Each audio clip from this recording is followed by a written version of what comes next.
EPAWA meteorologist Bobby Martin here with your outlook for the weekend, March 16th and 17th, 2019. Happy St. Patrick's Day to everyone.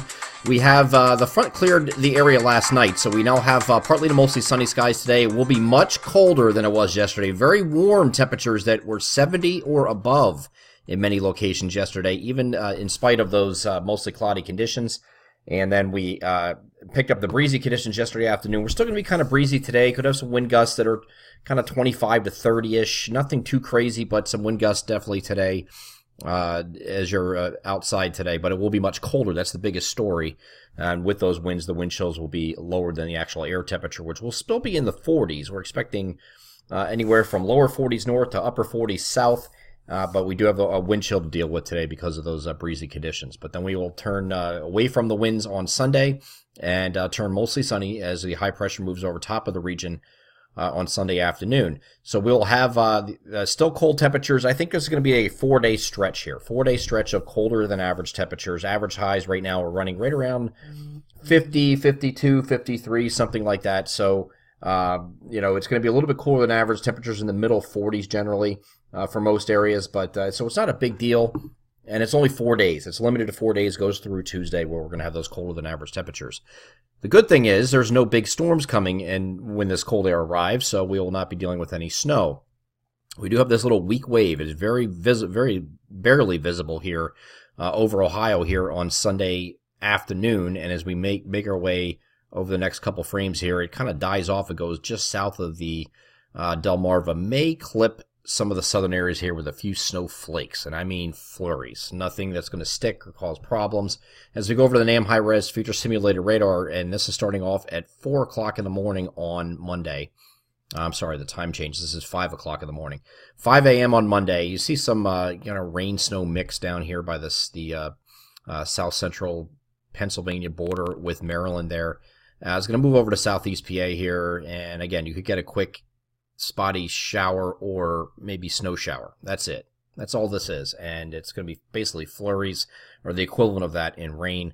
And this is now looking at 8 o'clock in the morning on Monday. So just very early on Monday. And then you go into, here's 10 a.m., here is 1 p.m., maybe a quick snow shower before that leaves the coast, and that's out of here. So that's it for that system. Very weak, very insignificant, no big deal. Could be the last time you see any snowflakes at all anywhere in our coverage area for the rest of this winter and the rest of this year until next winter.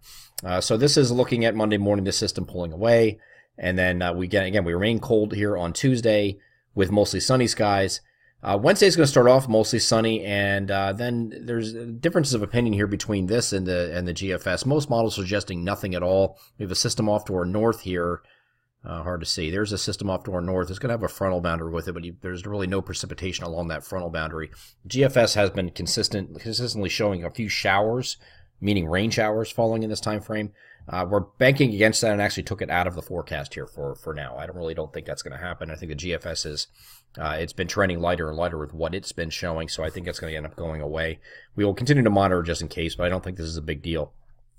So that front moves through. We're actually going to turn warmer at the end of the week. Wednesday's kind of a transition day. We're kind of back toward near average, and then we go slightly above average Thursday and Friday, and we remain dry through that period. Here's a look at Thursday, and there's a look at Friday. This is that hyped nor'easter that's not happening, by the way, and this is us heading off the southeastern coast. The reason it's going to stay off to the southeast coast, and we're not worried about this coming up here, or maybe models starting to trend in a direction of bring this up in this direction, is if you have to look at beyond the models and see what's going on.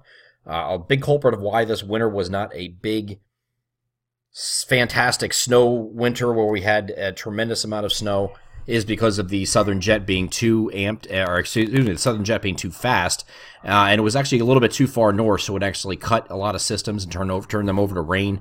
So this still hasn't changed. A very fast, progressive jet stream is going to continue, so that doesn't allow for any amplification. And in order to get this thing to come up the coast, you would need some kind of amplified pattern. We just don't have that big amplified pattern, so it's more of a progressive west to east zonal flow, and that should keep this thing moving out to sea, and we're not going to be dealing with that. So looks like we're going to be dry for the next 7 days, maybe beyond that. So there's is a good chance that we get to dry out finally, And instead of having a big muddy season to start spring, we should start off relatively dry, allow all that. Now, the snow pretty much melted after yesterday, but, the ground should start to, lose its saturation a little bit, which will be good. We really don't want it too wet going into spring when we do have some wet periods coming, but that's not going to be for the next week or 10 days or so. I'm EPAWA meteorologist Bobby Marchers. That is your outlook for the weekend, March 16th and 17th, 2019. Have a great Saturday and Sunday.